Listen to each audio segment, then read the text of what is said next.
Good morning, children. Welcome back after your test. So now we are going to start with real numbers. First chapter from your 9th as well as 10th class is the same as the first chapter, right? And in this real numbers, we are going to discuss about Euclid's division lemma, rational numbers as well as irrational numbers. Right, first let us see about theorem 1.1. So it is from Euclidean geometry, Euclidean algebra, that is Euclid's division lemma we also call as. The theorem states like this: suppose if there are two positive integers A and B, then there exists unique means you don't have any other kind of solution for this, and unique integers Q and R such that A is equal to BQ plus R, where R lies between 0 and B. R can be equal to 0 but not equal to B. Okay, so this is the theorem which is we call as Euclid's division lemma. First, let us understand what the theorem is. Let's suppose if you have 9 here, let us divide 9 like with 2. So you have 2 4s are. So let me take the example here. So 9, 2, right? So now here 2 4s are 8. You have a remainder 1. This 9 can be expressed as 2 into 4 plus 1, is it not? So here 2 is the divisor, 9 is the dividend. Dividend is equal to divisor into quotient plus remainder. The same is here. This is the one which is divided with B.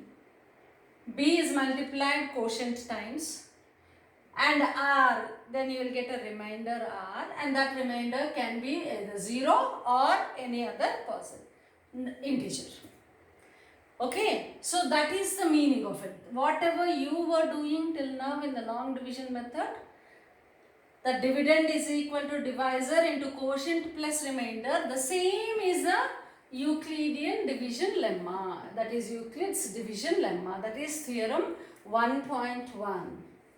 Okay, so therefore how to put it in words? Given positive integers A and B, that means here 2 and 9, such that there exists, for every 2 integers of that kind, there definitely exists again 2 integers Q and R, such that A is equal to BQ plus R.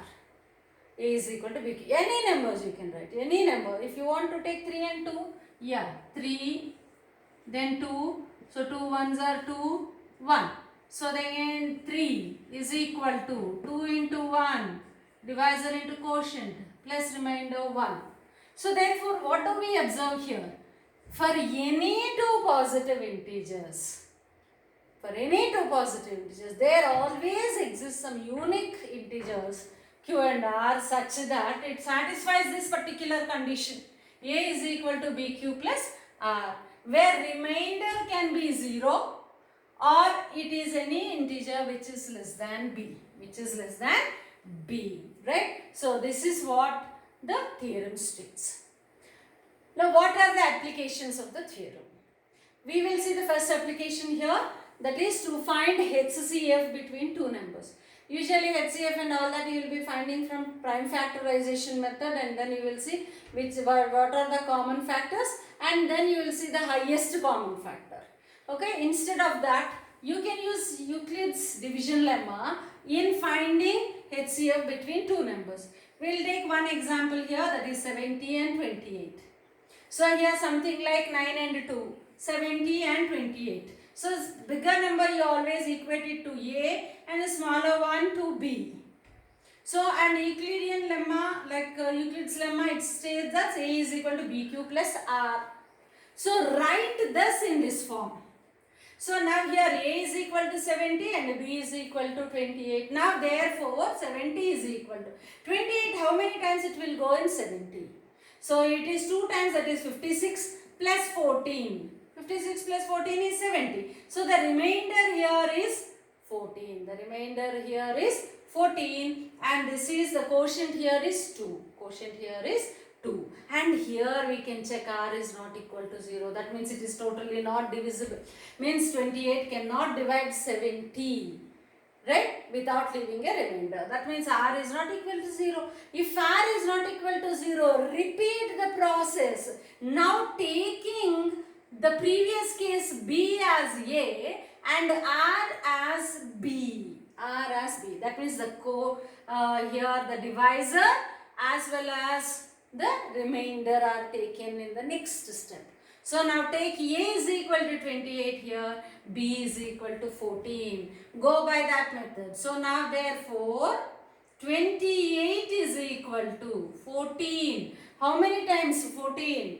Twice. 14 2s are 28. Very good. 28 plus 0. So what is the remainder? Remainder is 0 because 14 2s are 28. The remainder here is 0.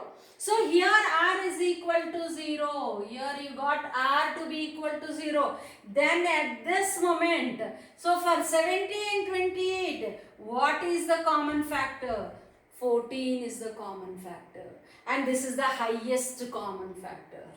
Okay, 14 is the HCF. So therefore, that means whatever is left here in the divisor place, that value you have to take the HCF. Right, therefore HCF of 70 and 28 is equal to 14. So this is how you have to write the answer. This is how you have to write the answer. Okay? Right. So let's take any other example. Shall we take any other example? Example 2. This is example 1. Example 2. Or let us take something like 128 and so let's take one number to be 128 and the other number to be 14. Let us see what will happen. Or like 22. We'll take the other number to be 22. Just we'll see whether they'll have a common factors or not. If so, what is the HCF, right? So apply the Euclid's lemma here. So here what is the general formula? BQ plus R. Here A is equal to 128, B is equal to 22. B is equal to 22. So therefore 128 is equal to 22 multiplied by how many times it will go? Approximately. Suppose 6 times. 2 6 are 12. 1, 2 6 are 12. 12 plus 1, 130. That means 6 is exceeding. So we will go with 5. Right? We will go with 5. So 5 2s are 10 and 5 2s are 10. That means 110. 110 plus. That means 18. So you are left 128 minus 110. You have 18 as the remainder. Here remainder R is not equal to 0. R is not equal to 0. So what did you take? You have to take this as A and this as B. So therefore now A is equal to 22 and B is equal to 18 and B is equal to 18. So now let us take the equation here as 22 is equal to, therefore 22 is equal to 18 how many times? 1 time plus what is the remainder? Remainder here is 22 minus 18, 4. 4 is the remainder. Here also R not equal to 0. Here also R not equal to 0. Then this will become A and now this will become B. So now I will write it here as now A is equal to 18 and B is equal to 4. Right. So therefore, let's apply that. So therefore 18 is equal to 4. How many times? 4 4s are 16. Plus 2 is the remainder. What is the remainder? 2 is the remainder. Here also R not equal to 0. Here also R not equal to 0. Therefore, this will become A and this will become B. So A is equal to, therefore next step, A is equal to, I don't have enough space here, B is equal to 2. So therefore 4 is equal to, now 2 times and the remainder here is 0 plus 0. So R is equal to 0. So if R is equal to 0, therefore 2 is the HCF of, highest common factor is 2. This is the highest common factor. HCF of 128 and 22. 2 is the highest common factor of 128 and 22. So this is how you can apply Euclid's division lemma in finding the HCF between two numbers. Please pause the video for a moment and copy it down. This is only for understanding. This example we have taken only for understanding the lemma. Right? Yeah, chalo, copy this one.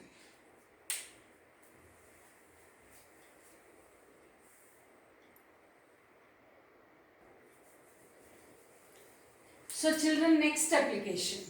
Here one application we have seen that using Euclid's division lemma we can find the HCF between the numbers. And now the other application is that we can see like how, in which form the odd integers or the even integers can exist using the same lemma. So here one under application, one particular example you are taking, show that any positive odd integer is of the form 4q plus 1 or 4q plus 3, where q is any integer. Q belongs to z in the sense q is any integer. How to prove it? Right? So proof part. So first we will consider some a as a positive integer. Let a be any positive integer. Any positive integer. This is the first statement. Then here which form it is given? 4q plus 1. Hint is there. bq plus r. b here is 4. When you equate bq plus r to this, when you compare that, so b stands for, 4 stands here for b. So and here b is equal to 4. Now thus therefore a is equal to, you will write it as 4q plus r, is it not? General form. So where r is the one which is less than b. Here b is 4. Here b is 4. As well as it can be either equal to 0 or any number which lies between 0 and 4. Or any number which lies between 0 and 4. Now we shall see the cases how they will be. Right, now if r is equal to 0, then you have a is equal to 4q. A is equal to 4q. 4q plus 0 is of course 4q. A is equal to 4q. This 4q is absolutely divisible by 2 or not? Yes. If you divide it with 2, it will become 2q. That means this is an even number. This is even integer. Here a is taking the form 4q. If at all a is taking the form 4q, it is an even integer. Right, now let us see. Now if r is equal to 1, then a is equal to 4q plus 1. 4q plus 1. Even number plus 1 gives you odd number. The immediate next number to any even number is odd number. Here 4q is an even number, we already said. Even number added, 1 added to even number is of course an odd number. So this is odd integer. So when a is taking the form of 4q plus 1, this is becoming odd integer. See, any positive integer will be of the form 4q plus 1. See, the positive integer is of the form 4q plus 1. We got it. Now, if r is equal to 2, because what values r can take? That is, r can be 0, 1, 2, 3, but not equal to 4. So 0, 1, 2, 3. Thus, now if r is equal to 2, then a is equal to 4q plus 2. Already 4q is an even number. you are adding again 2 to it. That means this is an even integer. Even integer. Right. So now if r is equal to 3, a is equal to 4q plus 3. 3 added to an even integer gives you an odd integer. Or you can say 4q plus 2 plus 1. Even integer plus 1. Because 4q plus 2 is even. Now we are adding one number to this. So that means even plus 1 gives you odd. So this is odd integer. Beautiful.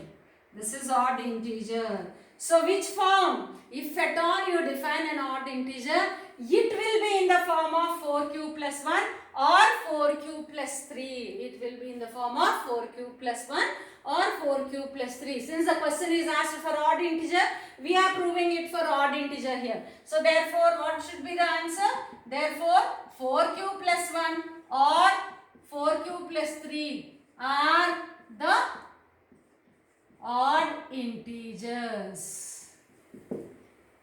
Right? Suppose if the question is asked for even integers, definitely our question will have something like 4q and 4q plus 2. The question will change as if it is even integer, then this is of the form 4q or 4q plus 2. Where 4 is the hint for us here, we have to take the value of 4 to be b. Okay, b is equal to 4. Suppose if I say 6q plus 1.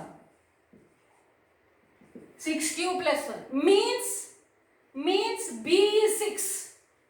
b is 6 and r can take the values from 0 to 6. 0, 1, 2, 3, 4, 5. You have to check for every r value and see which one is coming. Whether you are getting an odd integer, an even integer, whichever is asked in the question, that you have to prove that these are the odd integers or even integers. Clear, children? So nothing to get confused. Here whatever is given here, no, you have to compare it with the general form bq plus r. When you are changing it as, then you will know the value of b. That means how many times the given integer is going to be divided with. So here it is divided with 4. So therefore when it is divided with 4, the general form has 4q plus r. We don't know q, we don't know r.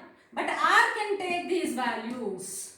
So thus substituting the r values, we can see that 4q is a multiple of 2. It is an even integer. Again 4q plus 2, taking 2 common, 2q plus 1, it is a multiple of 2, even integer, and the remaining all are odd integers. Thus we can conclude that 4q plus 1 or 4q plus 3 are the odd integers. Okay? Right, children? Yeah, please, so with this I will stop the class and then please solve the questions from your exercise and then we shall continue with the next exercise and from the next class, right? In the next class. चल